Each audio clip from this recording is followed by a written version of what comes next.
नमस्कार। स्वागत है आपके अपने YouTube channel SGY science classes में। मैं हूं राम मूर्ति और आज की इस वीडियो में हम लोग क्लास 10th के बायोलॉजी के एक इम्पोर्टेंट टॉपिक जनन यानी रिप्रोडक्शन के इम्पोर्टेंट ऑब्जेक्टिव क्वेश्चन के बारे में चर्चा करेंगे। मेरे प्यारे बच्चों, जैसा कि पहला क्वेश्चन कहता है कि जो मानव के युग्मक में गुणसूत्र की संख्या कितनी होती है। तो याद रखेंगे, मानव के युग्मक में 23 जोड़ा गुणसूत्र होती है। यानी गुणसूत्रों की संख्या की बात हम लोग करें तो 46 गुणसूत्र होता है। यानी पहला का सही आंसर हो जाएगा बी।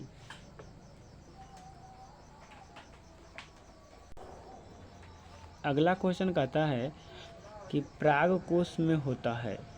तो याद रखेंगे, परागकोश में परागकण पाया जाता है। यानी 2 का सही आंसर हो जाएगा डी। 3 नंबर क्वेश्चन कहता है तनों के द्वारा परागकायिक प्रबंधन होता है।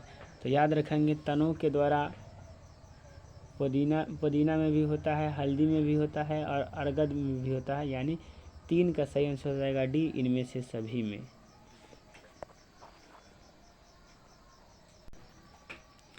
अगला प्रश्न कहता है कि फूलों का कौन सा भाग फल में बदल जाता है। तो याद रखेंगे, फूलों का अंडाशय भाग फल में बदल जाता है। यानी 4 का सही आंसर हो जाएगा सी। 4 का सही आंसर हो जाएगा सी। 5 नंबर प्रश्न कहता है कि फूल में नर जनन अंग होता है। तो याद रखेंगे, फूल का जो नर जनन अंग होता है वह होता है पुंकेसर। यानी 5 का सही आंसर हो जाएगा ए। 6ठा प्रश्न कहता है कि एक लैंगी पादप का उदाहरण है। तो याद रखेंगे, एक लैंगी पादप का उदाहरण है पपीता। यानी 6 का सही आंसर हो जाएगा बी। 8 नंबर क्वेश्चन कहता है कि ईस्ट किस वर्ग का एक कोशिकीय जीव है। तो याद रखेंगे, ईस्ट जो है वह कवक वर्ग का है। यानी इसका 7 का सही आंसर हो जाएगा बी। 8 नंबर प्रश्न कहता है कि पुष्प के केंद्र में अवस्थित मादा जनन अंग है। तो पुष्प के केंद्र में अवस्थित मादा जनन अंग स्त्री केसर है। यानी 8 का सही आंसर हो जाएगा ए। 9वां प्रश्न कहता है कि पौधे के मादा युग्मक को कहते हैं।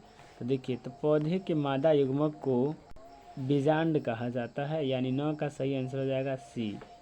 9 का सही आंसर क्या हो जाएगा सी।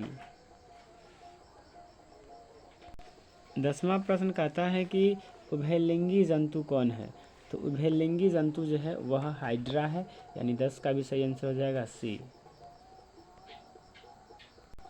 11 नंबर प्रश्न कहता है उभयलिंगी जंतु कौन नहीं है। तो देखिए, यहाँ पर केचुआ उभयलिंगी है तो केचुआ नहीं होगा। कृमि उभयलिंगी है, कृमि नहीं होगा। हाइड्रा उभयलिंगी है, हाइड्रा नहीं होगा। तो उभयलिंगी क्या नहीं है, तो मछली। यानी 11 का सही आंसर हो जाएगा डी।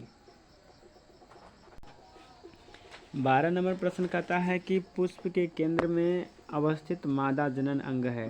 तो पुष्प के केंद्र में अवस्थित जो मादा जनन अंग है वह है स्त्री केसर। यानी 12 का सही आंसर हो जाएगा ए। 13 नंबर प्रश्न कहता है कि ईस्ट किस वर्ग के एक कोशिकीय जीव है। तो ईस्ट जो है वह कवक वर्ग के है। यानी 13 का आंसर हो जाएगा सही आंसर बी। 14 नंबर प्रश्न कहता है कि उभयलिंगी जीव है। तो देखिए, उभयलिंगी जीव मछली तो नहीं है, शेर भी नहीं है, बकरी भी नहीं है। तो इसका सही आंसर हो जाएगा ए, यानी केचुआ है। यानी 14 का सही आंसर होगा ए। 15 नंबर क्वेश्चन कहता है कि अड़हुल किस प्रकार का फूल है। अड़हुल किस प्रकार का फूल। ऑप्शन ए में है द्विलिंगी, ऑप्शन बी में है एक लिंगी, ऑप्शन बी में है, सी में है दोनों, ऑप्शन डी में इनमें से कोई नहीं। तो याद रखेंगे, अड़हुल जो है वह द्विलिंगी है। यानी 15 का हो जाएगा ए।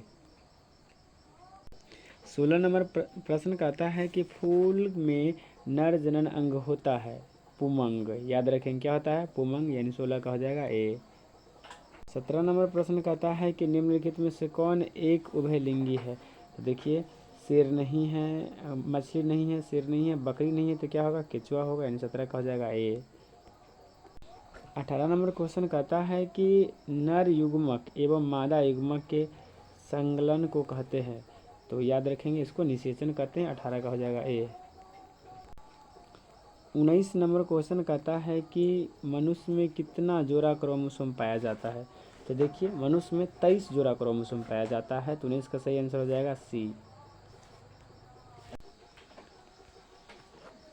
20 नंबर क्वेश्चन कहता है कि परागकोश पाया जाता है। तो परागकोश पाया जाता है, कहता है कि परागकोश में पाया जाता है। तो याद रखेंगे परागकोश में परागकण पाया जाता है, यानी 20 का सही आंसर हो जाएगा बी।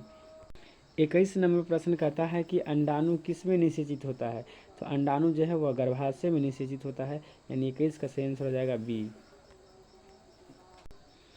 22 नंबर क्वेश्चन कहता है कि इनमें से कौन अलैंगिक जनन की विधि है। ऑप्शन ए में कहता है विखंडन, ऑप्शन बी में कहता है मुकुलन, ऑप्शन सी में कहता है द्विखंडन, ऑप्शन डी में कहता है इनमें से सभी। तो इनमें से सभी सब जो है क्या है, अलैंगिक है। तो आंसर हो जाएगा डी। 23 नंबर क्वेश्चन कहता है कि एक लिंगी पुष्प का उदाहरण है। देखिए एक लिंगी पुष्प जो है वह है पपीता। क्या है, पपीता है, यानी 23 का सही आंसर। 24 नंबर प्रश्न कहता है कि मादा के जनन अंग भाग नहीं है। तो इसका हो जाएगा शुक्रवाहिका, यानी इसका सही आंसर हो जाएगा सी। 24 का सही आंसर क्या हो जाएगा, सी। 25 नंबर क्वेश्चन कहता है कि पुष्प का सबसे बाहरी भाग है। तो पुष्प का जो सबसे बाहरी भाग है वह है अंकुरिया, यानी 25 का हो जाएगा बी। तो माय डियर स्टूडेंट्स, आज के इस वीडियो में हम आप लोगों को जनन से संबंधित 25 यानी 25 महत्वपूर्ण ऑब्जेक्टिव बताया, जिसमें से लगभग प्रत्येक साल 1 या 2 ऑब्जेक्टिव पूछा ही जाता है। अगर आपको हमारा ये वीडियो अच्छा लगा है तो हमारे चैनल को सब्सक्राइब कीजिए, साथ ही साथ में बेल आइकन को भी दबा दीजिए। और इतना ही नहीं, हमारे सेशन को लाइक भी कर दीजिए तथा अपने दोस्तों को भी शेयर कीजिए, ताकि वो भी हमारे सेशन का लाभ उठा सके। आज के लिए इतना ही। जय हिंद, जय भारत।